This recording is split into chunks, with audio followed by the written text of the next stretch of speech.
is your favorite zombie movie? Because I just saw 28 Years Later and I thought this might be the one because I was obsessed with 28 Days and 28 Weeks Later. And I thought this one will be on par. No, this was just disturbing. And I won't say that this was a zombie movie. This was more like a cannibal movie.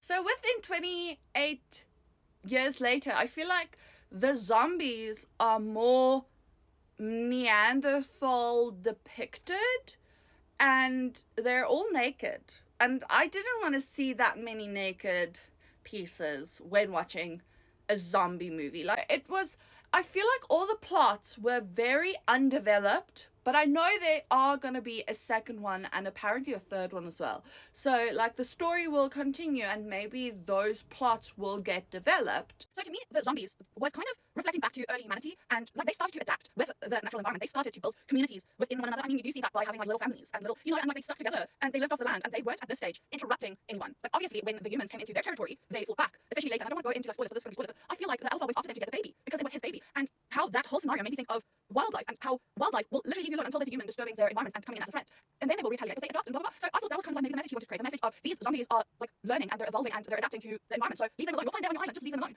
And it was just like I thought that was like stuff that he's going to unpack that, and he didn't. And there were so many other things that I was just like, okay, yeah, that kind of connects. Or when the doctor, played by Ralph Fiennes, said that he have this mass grave thing that he does and the tower of skulls and bones because everyone, even though they are now infected, they are still human. They are still, so everyone ends up the same, and they look the same when they die. They still have skulls. They're intact. Blah blah blah. So everyone, we need to treat everyone with respect. And I thought this was going to be a whole ecological thing and like environmental thing and the whole thing. And I feel like these points that I thought was just not connected at all. I just disliked it. Like there were moments that was like really good and really well done, like shot really well. The music was well. The acting was well done, the cinematography and everything. But then, I don't...